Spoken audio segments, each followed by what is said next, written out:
Today we're installing the Madjax Stretch Kit designed for the Club Car Precedent. First we're going to go over the structural components.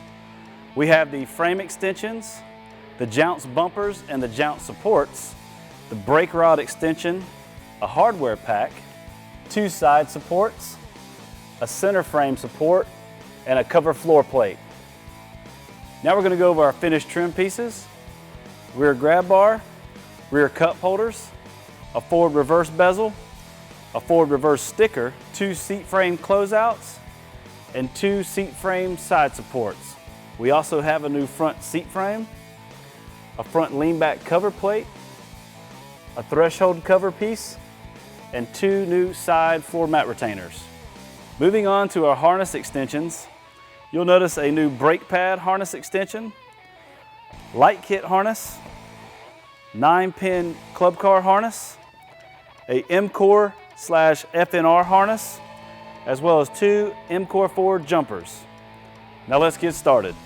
Before we begin our installation, be sure to switch your key switch to the off position and your run tow switch in the tow position. Before we install our stretch kit, we need to remove quite a few factory pieces. We're going to start with the front struts, the canopy, the rear struts, and the sweater basket. You may already have these removed, if so, fine.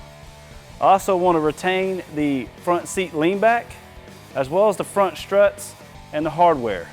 Using a T25 Torx bit, we're going to remove and retain the 4 factory screws that holds on the front brow. Be sure to retain hardware. Now we can take our cowl off and retain. Using a T30 bit, remove the 2 lower screws at the bottom of the front dash panel and retain. Remove the top screw holding in the dash panel using a T15 Torx bit and retain the screw. Now that our dash panel is free, unplug the 9-pin connector. Using a 10mm socket, you're going to remove and retain the 2 bolts located behind the cup holders that hold the cup holder dash section in place. Using a T25 Torx bit, we're going to remove and retain the 5 screws located on the front cowl support. Last, we're going to remove the Phillips head screw from the back side of the cup holder insert and retain both. Using a T40 Torx bit, we're going to remove and retain the 4 screws that hold on the side skirts. Remove and retain the F&R switch and the hardware using a T25 Torx bit. On the back side of your F&R switch, you'll notice a blue, orange, and brown wire. Make sure to mark those wires or take a picture so you know which one is forward, neutral, or reverse. You're going to unplug these. Next, we're going to remove and retain the charge plug receptacle, trim bezel. Remove the rear rivets from the side skirts and retain. Now you can remove your side skirts and retain. At this point, you should be able to take out your floor mat. You will not need to retain the floor mat. Then, using a T40 bit, we're going to remove the 3 screws at the floor mat cover trim and retain. Now you're going to take out your front seat bottom and retain. Now, using a T30 Torx bit, remove and retain the 4 screws that hold on the rear body to the underbody. At this point, you should be able to lift off your whole rear body as well as your front trim cover.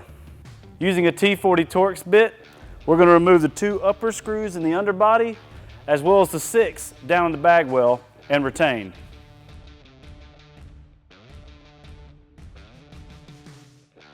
Now we can remove our underbody by lifting up on the rear and pulling it out from the battery box. Using a 5/8 socket, remove and retain the battery hold downs. Again, you want to make sure your cart is in tow, and then we're going to use a 1/2-inch socket, and we're going to remove our main positive red wire on our battery pack first, and then our main negative second.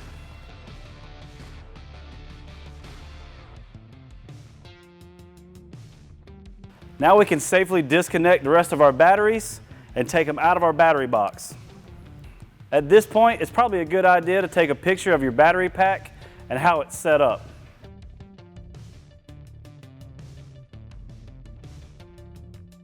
Now we're going to move back to the brake access and remove our cover panel and retain. Then, using two 1/2-inch wrenches, we're going to remove the turnbuckle and the turnbuckle nuts so that we can get our brake assembly out of the cart.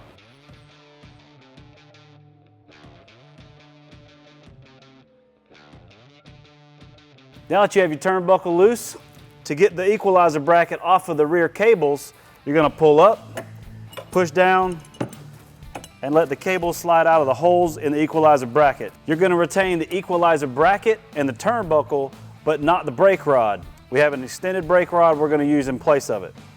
Using a T30 Torx bit, we're going to remove and retain the two screws located on each side of the pedal assembly and retain. Then we're going to unhook our M-core harness and take our pedal assembly out and retain it as well.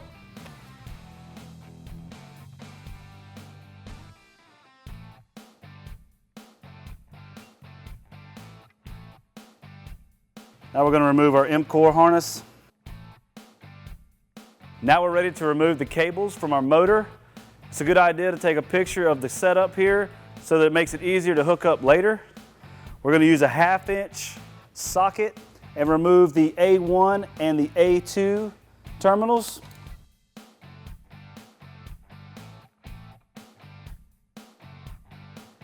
Now we're going to use a 7/16 socket and remove the terminals from F1 and F2. Last thing, you want to unplug your speed sensor. Using a 3/8 socket, we're going to remove the 4 bolts that hold in the battery well and then remove it and retain as well.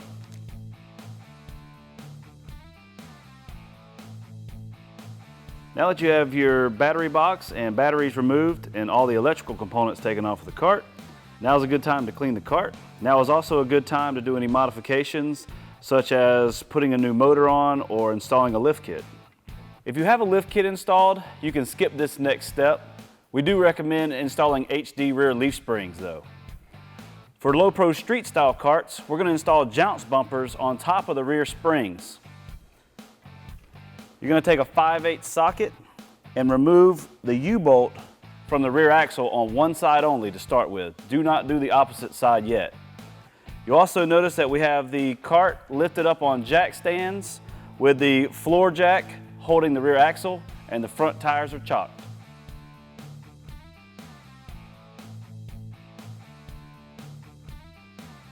Using a 9/16 socket, we're going to remove the nut from the bottom of the rear shock and retain. Now, using your floor jack, pick up on the rear axle like this. What this will do is it'll give you room to slide the jounce bumper in between the rear axle and the leaf spring. Now that your jounce is in place, you're going to lower the rear axle back down and make sure that the guide nut on the top of the spring falls in the hole in the bottom of the jounce bumper.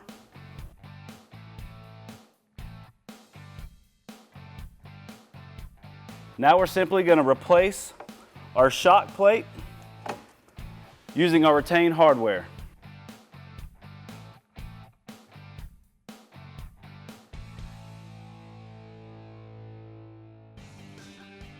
Now that your rear shock and your U-bolt are in place, you can tighten your hardware. Now we're going to repeat this process on the other side. Now we're ready to make our cut line across our underbody. You want to look at the outside holes located here and here, as well as the 3 holes in the indentions here, here, and here.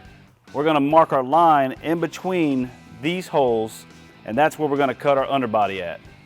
Now we're going to take a speed square and using the skinny side, we're going to place it evenly between the 2 holes, and using a marking pen, we're going to make 2 lines that we're going to use as a guide. We're going to do this on both sides. Now using a chalk line or a 6-foot level, you're going to continue your marked line all the way across the top of the underbody. We're going to use a 6-foot level, and with a partner, I'm going to hold it in place.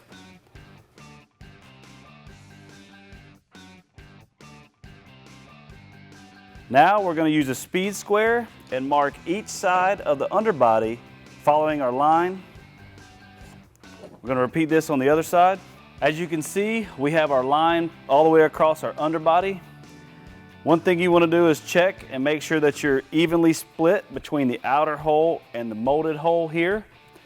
If your line is a little offset to one side, just compensate when you're cutting the underbody.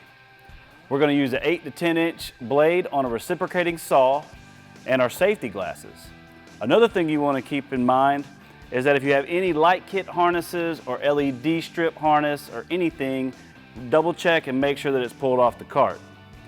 You also want to keep in mind that you have brake cables down here, so make sure you don't hit those. We're only going to cut the plastic here, so when you get to the frame, stop and go to the other side and cut from that way. Our first cut, we're going to start here in the brake assembly box and go back towards the frame.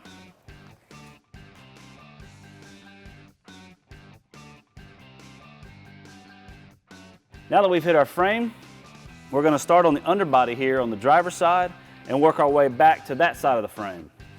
We're going to do the top side of the frame later. Now we're going to repeat the same thing on the opposite side.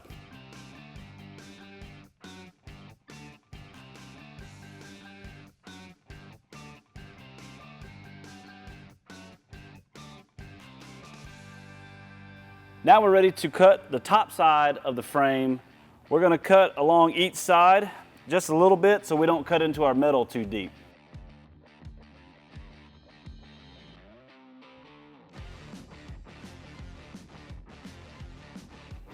Now that we have our underbody completely cut, we're going to remove the 5 bolts and retain that are holding the front underbody in using a 3/8 socket. There's 3 located on the floor, 2 located at the front. This will allow us to pick the front underbody up, spin it around out of our way so that we can then cut our frame. We've taken the rear underbody section off to get access to our brake cable mount. We're going to remove and retain the 4 bolts and slide the brake cable mount out of the way so that we can mark our new drilled hole locations.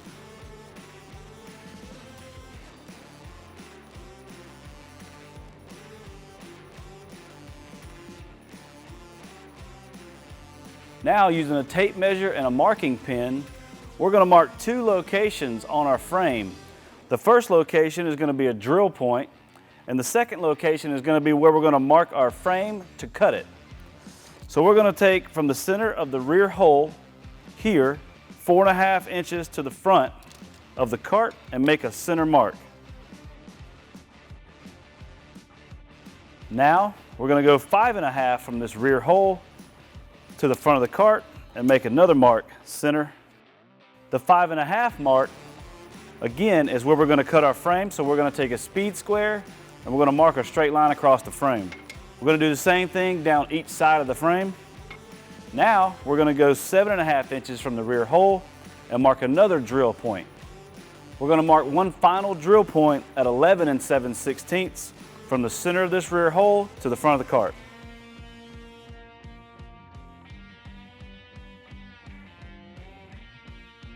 We're going to repeat this process on the other side.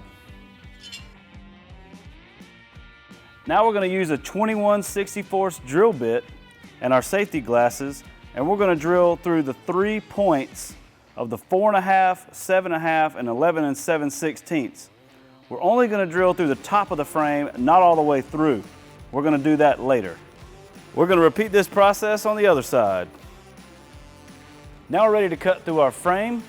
You'll notice that we have our support blocks in place and our wheels chopped.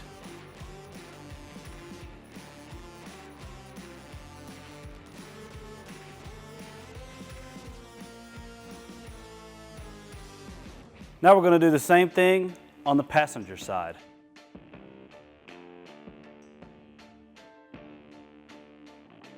Now that we have our frame cut, we're going to push away the front of the car and insert our frame extensions.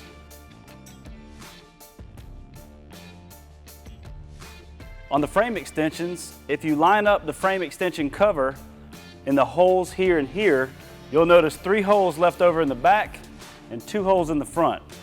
The 3 holes in the back go towards the rear of the cart, and they match the front hole that we drilled here, as well as the 2 holes that are already pre-drilled from the factory. You'll notice on the frame extension, there's 3 horizontal holes. The middle hole needs to be lowest to the ground. We're also going to insert our other extension. Now we can reattach our brake cable mount using the retained hardware and hand tighten.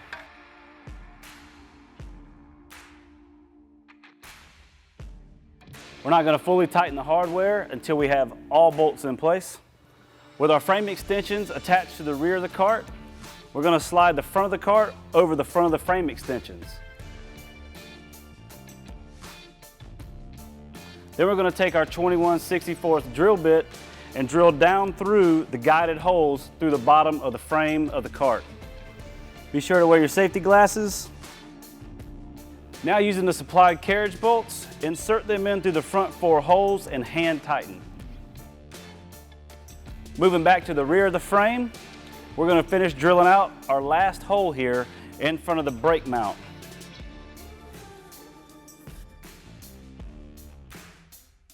Same thing, use your carriage bolts that are supplied in the kit and hand tighten.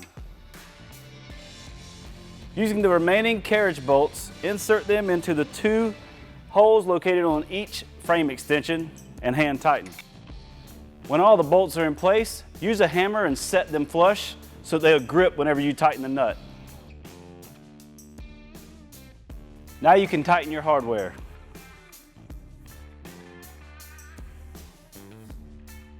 You'll see we spun back around our underbody. Now we're going to use the retained hardware and reattach it to the frames and the front of the cart.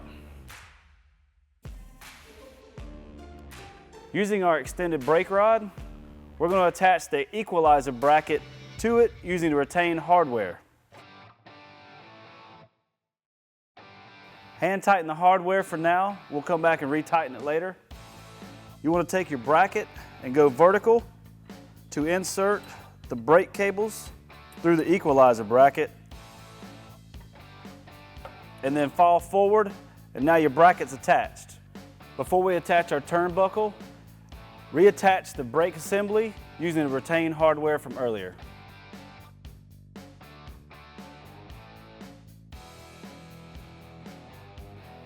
Thread turnbuckle onto the brake assembly end first. You want to make sure that you tighten the turnbuckle till you see threads through the cheat holes. Now you can thread the extended brake rod into the turnbuckle. Again, you want to make sure that you can see the threads in the turnbuckle's cheat hole. Once you can see the threads on both sides, you can go ahead and hand tighten your nut. From there, we're going to check our parking brake. With the turnbuckle installed, we're going to come back to the equalizer bracket. You're going to now pull the slack out of the cables here and readjust your nut. Once your cable is tight, you're going to check the brake pad and hear 2 clicks of the parking brake. If you have 2 clicks, you're good. You can go ahead and tighten up your rear nuts and then work on your front turnbuckle again. If you don't hear 2 clicks, you need to tighten up your equalizer bracket more. With our brakes adjusted properly, we're going to back the nuts off of the turnbuckle and apply thread locking adhesive.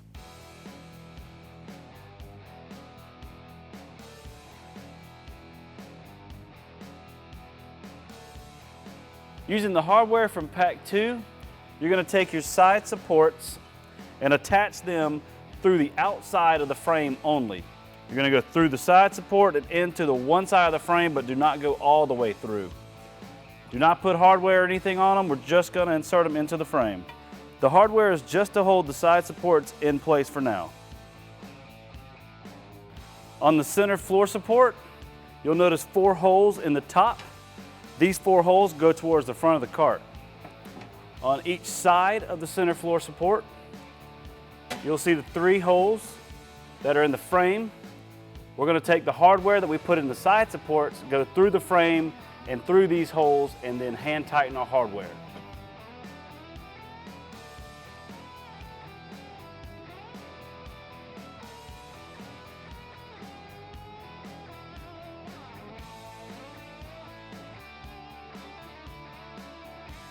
Once all 6 bolts are in place, tighten your hardware.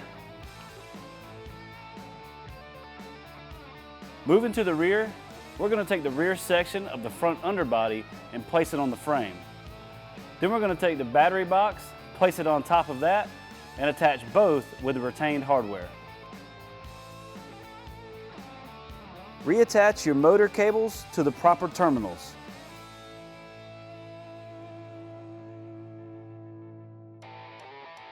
Also, be sure to reattach your speed sensor.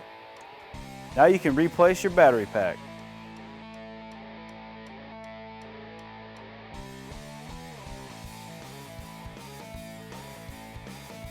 Moving on to the extension harnesses, we're going to start on the M-Core and F&R switch harness. You'll notice one end of the harness has a 12-inch extension for the F&R switch. This goes towards the rear. The 4-foot extension goes towards the front of the cart, since we're now going to run under and back behind our dash to install our F&R switch.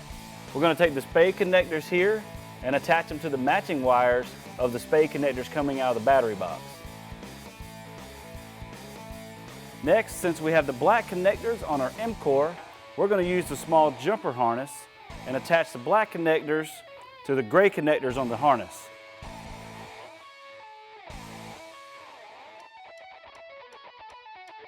If you have the gray connectors on your factory harness, then you just plug your extension harness straight to it. Same thing on the front. You're going to plug in your jumper harness. Now you can attach your jumper harness to your accelerator.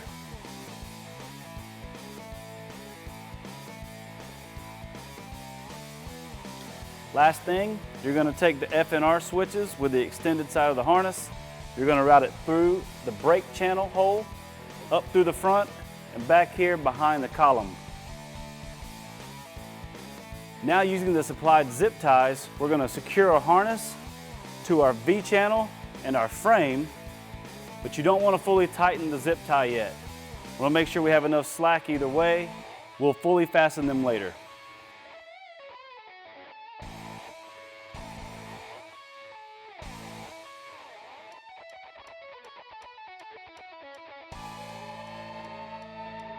Moving to our main harness, we're going to take the 9-pin extension and attach it to the male end.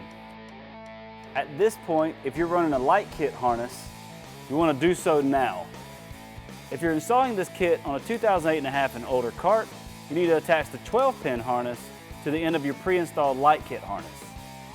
If you're installing this on a 2008.5 and newer, and you wish to have a light kit, run your harness in the V channel under the passenger side frame.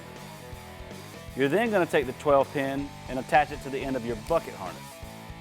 Since we're installing this on a 2014 cart, we're going to run a bucket harness and attach our 12-pin connector to the end. You're also going to install your gray bullet connector to the factory bullet connector here. We have one final harness to install. We're going to go ahead and run our brake light harness. So we're going to take our extension, plug it into your bucket harness or your pre-factory installed light harness, and run the wires to your brake assembly.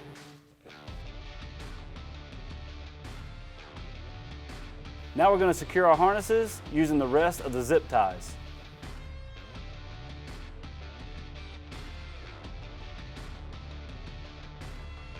Where your 9-pin and 12-pin connects, you want to make sure that the connections are in between the supports and the front underbody. This way, when you lay your cover plate down, you don't have any humps in the metal.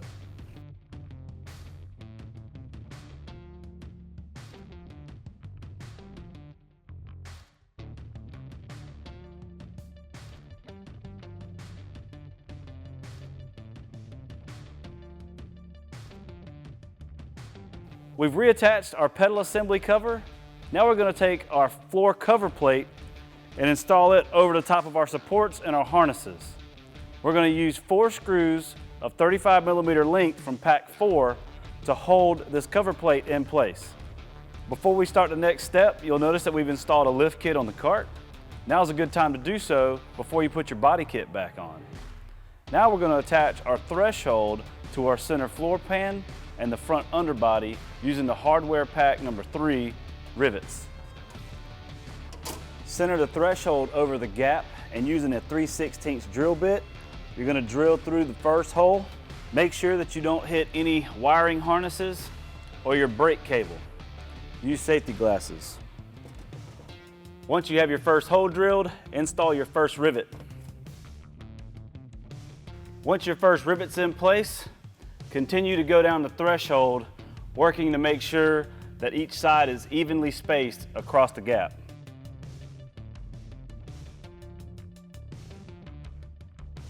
Once you have the 3 rivets on the back side of your threshold attached to the floor pan, double check that your floor pan is aligned with your underbodies and that it's not twisted.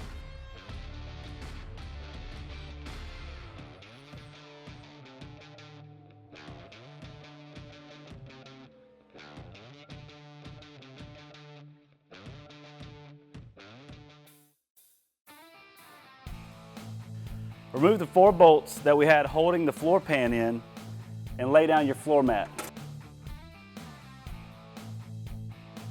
To make things easier, we're going to move to the back of the cart and install our underbody before we move any further on the seat pod. We're going to use a T40 Torx bit and the hardware retained from earlier and attach our underbody.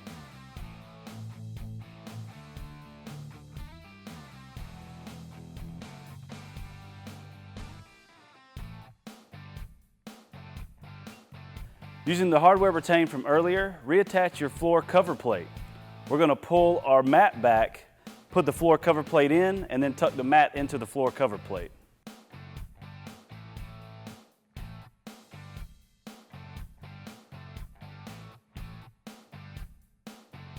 Attach your rear body using the hardware retained from earlier.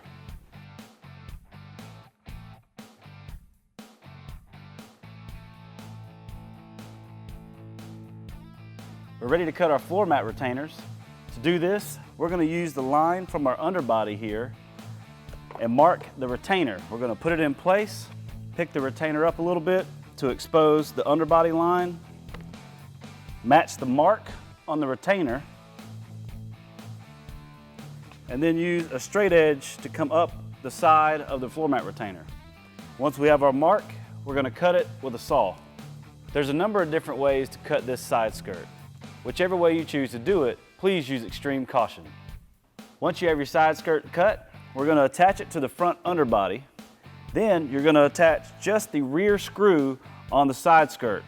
Leave the front screw open. We're going to attach that later. Then we're going to repeat this process on the other side.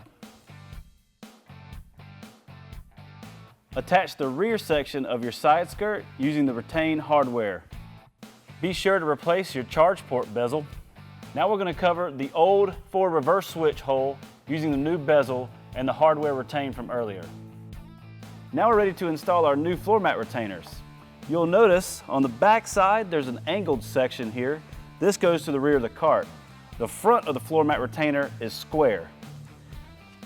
You're going to use the remaining hardware from your front side skirt and go down through the top of the floor mat retainer into your side skirt.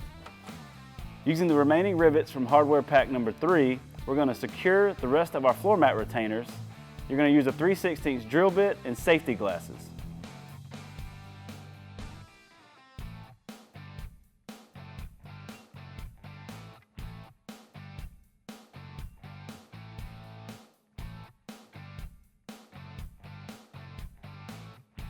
We're going to repeat this on the other side.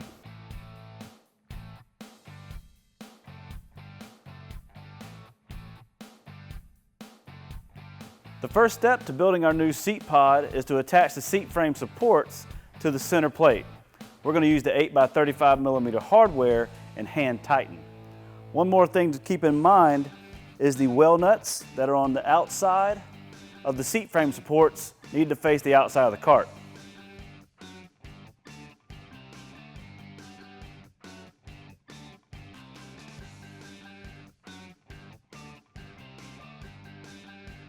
Next, we're going to attach our seat frame to our seat frame supports using the 8x45mm hardware supplied in pack 4. Again, we're only going to hand tighten this hardware. When you put the seat frame on, the hinge holes should be towards the front of the cart.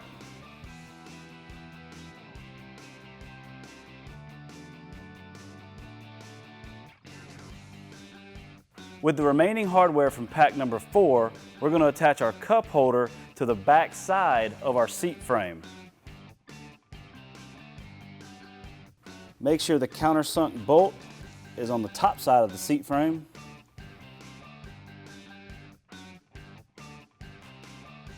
Once both bolts are in place, tighten your hardware. Attach your side panels using the 6 small Phillips head screws included in the kit to the seat frame support well nuts. We're going to repeat this process on the other side. Using the 8x35mm hardware from pack number 5, we're going to attach the seat back cover plate to the seat frame supports.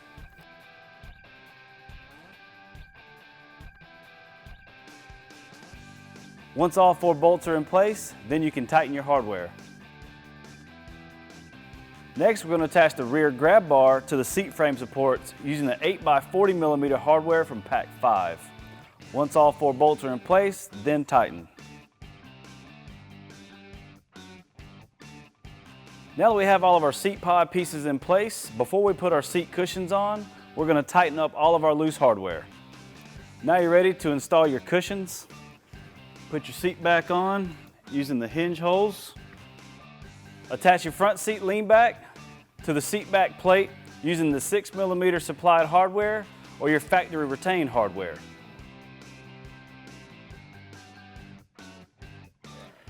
For this stretch kit, you will need to purchase an additional lean back and seat bottom. You can go on nivelparts.com and find both of these parts.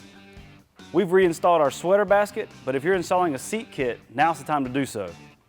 Moving back to the front of the cart, we're going to reattach our dash assembly using the retained hardware from earlier.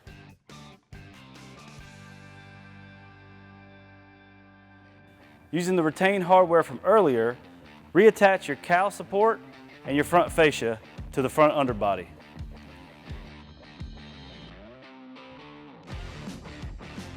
We can now reattach our front cowl.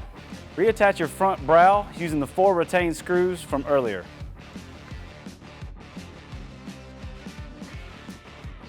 In order to move your F&R switch to the front of the cart, you first need to remove the switch itself from the old bezel.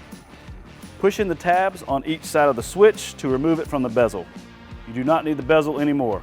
On your factory dash panel, first thing we want to do is remove the orange battery warning lamp. What we're going to do is disconnect the spade connectors located on the wires just behind the battery lamp. And the same thing we did with the F&R switch, we're going to push the tabs in on the side and push the lamp through the dash. Do not discard. Using the warning lamp hole, we're going to make this area a little larger for an F&R switch. We're going to start at the top left corner and come down 13/16, and then we're going to measure over 1.5 inches and make another mark.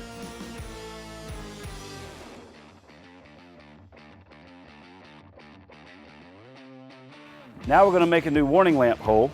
You're going to measure down 11/16 of an inch from the top of your dash assembly. Then you're going to make a hole that is 1 1/8 inch wide by 9/16 tall.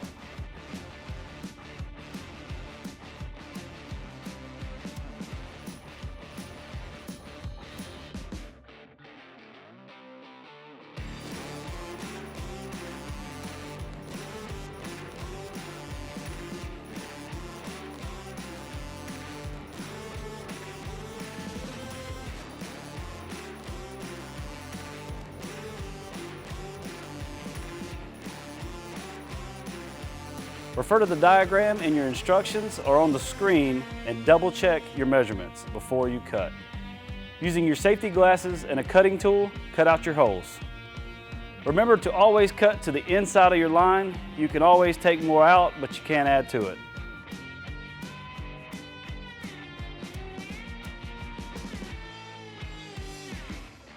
Snap your F&R switch and your battery warning lamp in place. First thing we want to do is plug in your 9-pin factory harness to the dash panel. Be sure to plug in your brown and orange wires behind your battery warning lamp. And finally, on your FNR switch, make sure that the terminals are pointed up and install your FNR wires that you ran from the back of the cart to the spades. Ours are blue, orange, brown. Last, we're going to reattach our dash panel using the retained hardware.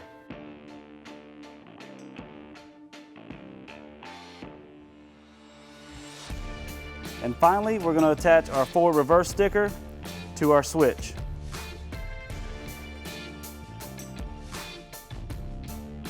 You're now finished installing your stretch kit designed for the Club Car Precedent. You can now install your struts and your Madjax 120-inch canopy.